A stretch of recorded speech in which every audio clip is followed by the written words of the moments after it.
Good morning, sir. Good morning, students. Today I am going to explain some sentences which are related to tense and which have been asked in the previous exams, means in the intermediate. So let's start. Where is the marker? One by one, everybody has to ask, and I will explain. Okay? And today we are going to discuss the questions of 2017 and 16. Okay. Okay. तो first number है, हम लोग सामाजिक प्राणी हैं। Okay, ये quotational type का sentence है। हम लोग सामाजिक कहीं लिखा रह सकता है ऐसे। तो वी आर सोशल एनिमल्स। यहाँ पर एनिमल्स का मतलब आप वो उस सेंस से मत समझिए कि हिंदी ऐसा बोलना पता लगेगा ना, हम लोग सामाजिक जानवर हैं, ऐसा थोड़ी बोलेगा। यहाँ एनिमल्स का मतलब वो उस सेंस में मतलब इसमें यही होगा, ये लिखा है, ये हिंदी बोला जाएगा वैसे सामाजिक प्राणी, लेकिन we are social animals. Clear? ये कहेंगे कि कोटेशनल टाइप का सेंटेंस है, इसलिए आप हर वर्ड को आप अलग अलग करके निकालिएगा तो that is not a good way, है ना। चलिए सर सेकंड नंबर है, साहित्य समाज का दर्पण है। ओके, साहित्य समाज का दर्पण है। तो literature is the mirror of, हमारे समाज का है नहीं, केवल साहित्य समाज का दर्पण है। Of society. Literature is the mirror of society. Quite clear? Sir literature का कितना नहीं लगेगा? No need to apply the, there is no need to apply the before literature. Okay sir. हाँ, थर्ड नंबर है, क्योंकि ये सिर्फ द कब लगाया जाता है, किसी चीज को पर्टिकुलराइज किया जाता है। यहाँ पर ऐसे तो पूरे दुनिया ग्लोबल स्तर पर ही बोला जाता है ना। अमेरिका का भी अगर कोई व्यक्ति अगर बोलता है ये बात, तो क्या है, सच्चाई बात है, ये यूनिवर्सल ट्रूथ टाइप का है, ये हर जगह क्या है, एक्सेप्टेड चीज कि लिटरेचर क्या है, समाज का दर्पण। जितना भी नोबेल वगैरह या वो सब रहता है, तो ग्लोबल स्तर पर जो मार्केटिंग उसका होता है, तो जो स्टेटमेंट जो बोला जा रहा है वो सब ये है, इसलिए no need to apply the before literature. Next, हमें समाज सुधारना है। हाँ, हमें देखिए समाज ये स्ट्रक्चर बेस्ड ट्रांसलेशन है। ये जो क्वेश्चन है, जैसे मुझे जाना है, इसमें लास्ट में क्या है, ना है, तो ऐसे वाक्यों को हम लोग एक स्ट्रक्चर बता रहे हैं, subject plus have has plus two plus B1, यानी आई हैव टू गो, मुझे जाना है। उसी तरह बोलना है, मुझे बच्चों को पढ़ाना है, I have to teach children या स्टूडेंट जो भी। उसी तरह ये है, क्या था, व्हाट वाज द सेंटेंस, हमें समाज सुधारना है। हाँ, तो ना है लास्ट में है ना, वही इसीलिए वी हैव टू रिफॉर्म, है ना, सोसाइटी, समाज है ना। Yes, we have to reform society.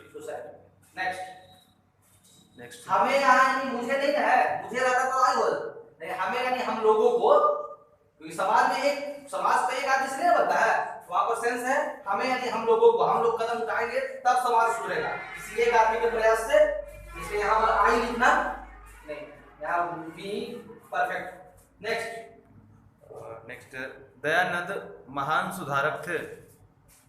Dayanand एक महान सुधारक थे, उसमें एक छिपा हुआ है वर्ड, लेकिन यहाँ पर ट्रांसलेट करते समय आर्टिकल ए लगाना ही पड़ेगा। जैसे कोई बोले मेरे पास, कोई बोले ऐसे मेरे पास कलम है, तो मेरे पास कलम है मतलब एक कलम है बोले या नहीं, लेकिन अंग्रेजी बनाते समय आई हैव अ पेन बोलना ही पड़ेगा। आई हैव खाली बिना आर्टिकल अप्लाई करे आप, दैट विल बी रॉन्ग। इसी तरह यहाँ पर दयानंद महान सुधारक थे, इज अ ग्रेट रिफॉर्मर। आइए रहता एक महान समाज सुधारक थे। सर वाज, हाँ सर थे, पास्ट में नहीं ध्यान दिए, सॉरी। तो अगर यहाँ पर आता महान समाज सुधारक थे, तब हो जाता was a great social reformer हो जाता। क्या हो जाता? Social reformer. लेकिन हिंदी आपका वैसा है नहीं, सिर्फ सुधारक थे, तो बस इतना ही लिखेंगे, Dayanand was a great reformer.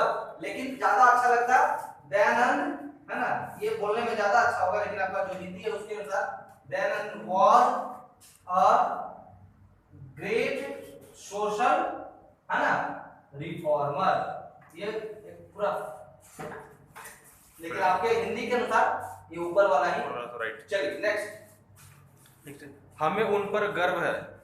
तो देखिए हमें उन पर गर्व है नहीं, इसका मतलब ये एक पैसेज की तरह से गा, जैसे आपका किसी न किसी रूप में यहाँ पर दयानंद सरस्वती, दयानंद जो है ना लिखा हुआ, उसी उन्हीं के लिए आ रहा। हमें उन पर गर्व है, मतलब हम लोगों को, पूरे समाज के लोगों को, जो महान व्यक्ति थे उन पर गर्व है।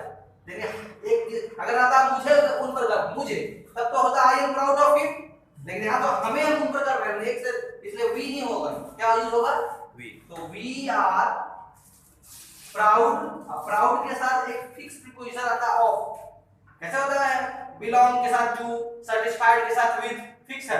उसी तरह यहाँ पर प्राउड के साथ प्रीपोजिशन क्या लगेगा, of. We are proud of, उनके, उन पर ना, यस। Of him. कोई भी प्रीपोजिशन के बाद देखिएगा, गौर कीजिएगा, ऑब्जेक्टिव केस का प्रयोग होता है। यहाँ ये हिम जो है कौन सा केस, ऑब्जेक्टिव केस। जैसे आप ऐसे नहीं बोल सकते we are proud of him, ही कभी नहीं होगा। जब भी प्रीपोजिशन के बाद कोई प्रोनाउन आएगा तो कौन सा केस में होगा, ऑब्जेक्टिव केस में। जैसे हम बोलेंगे मैं आपसे नाराज हूं या मैं उससे नाराज हूं, तो I am angry with him होगा कि विथ ही होगा, होगा ना, ही तो नहीं होगा, ही तो नॉमिनेटिव केस होगा। इसी तरह यहाँ ऑफ क्या है, प्रीपोजिशन है, तो प्रीपोजिशन के बाद अगर कोई प्रोनाउन आएगा तो कौन सा केस में होगा, ऑब्जेक्टिव केस में। और है ना सर, अब 2016 का सर नेक्स्ट। एक और था उसमें ना, उसने मुझे हंसाया, ये सर 2016 का है सर लास्ट। ओके ओके, ये 2017 का, yes clean, yes, okay okay. See year by year we are just explaining, I am explaining to you, we are discussing year by year. Sir अब 2016 का सर है।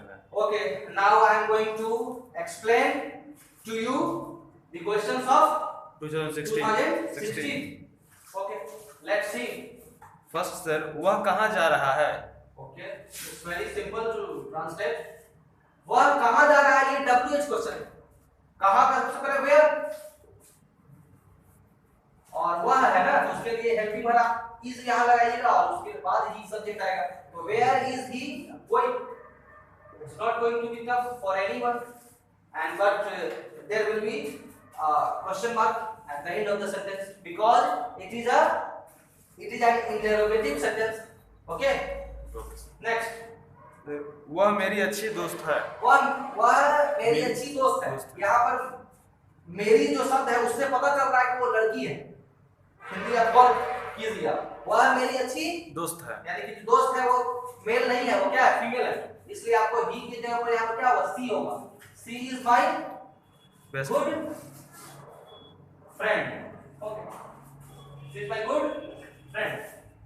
Sir best friend, हालांकि एक तरीका से और इस बनाया जा सकता है, she is a good friend of mine. ये भी हम खुद लिख लो अथवा में करके लिख रहे हैं। देखो ये स्टैंडर्ड इंग्लिश में मैंने थोड़ा सा, she is a good friend, ये भी एक तरीका है, बहुत कम लोग जानते हैं। She is a good friend of, तो ऑफ के बाद यहाँ पॉजिटिव प्रोनाउन देखो, यहाँ माइन लिखना पड़ेगा। ये तो सिंपल हुआ ना, so this can also be written like this. This can be translated like this. She is a good friend of mine. जैसे हम बोले मैं आपका बहुत बड़ा फैन हूँ, तो I am a big fan of yours क्या हुआ?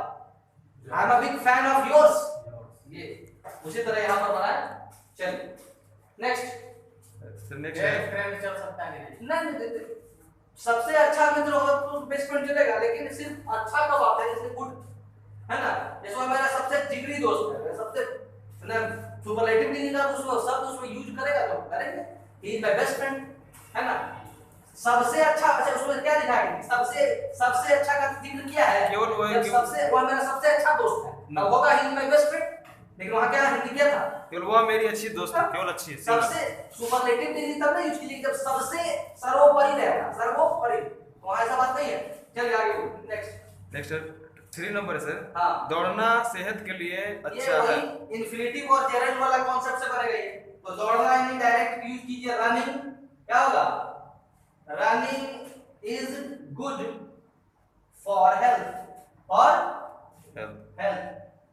नेक्स्ट, रनिंग इज गुड या to run is good for health. To run लगाएंगे तो यहाँ पर रनिंग की जगह पर हम अगर टू रन लिखे तो ये हो गया आपका इंफिनिटिव। क्या हो गया? इंफिनिटिव का प्रयोग। टू रन करेंगे तो, अगर रनिंग करेंगे तो ये क्या हुआ? जेरन। ये सब I will teach you in the class, but अभी है ना इसमें काफी है। नेक्स्ट, तो नेक्स्ट वह खुश है। वह खुश है, he is Very happy. simple. It's very simple to,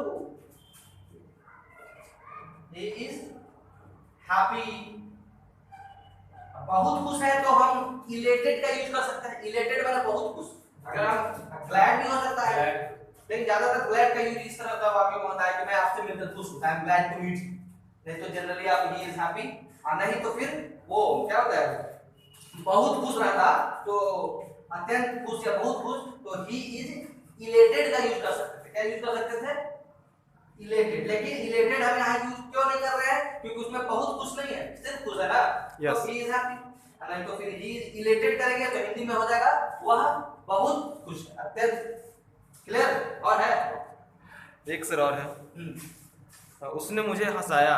ये question most of the students have not read this topic, that is why I am not going to go into deep, मतलब बहुत गहराई में हम नहीं जाना चाहेंगे, because it belongs to causative sentence। ये question, this particular question belongs to causative sentence। तो causative sentence I haven't taught all of you, so that's why here I would like to translate it in a simple way, but I am not going to explain it in a elaborative way। Okay, so what was the sentence?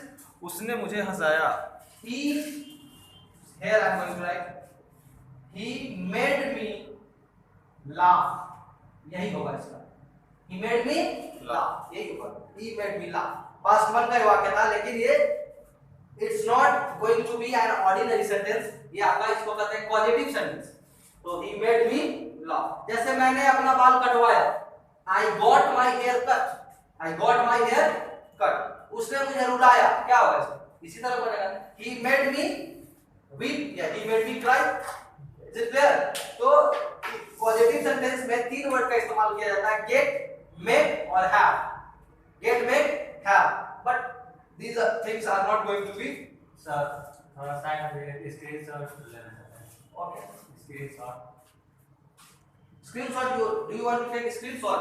Ji sir, side में। ठीक है sir, thank you sir. Okay, thank you।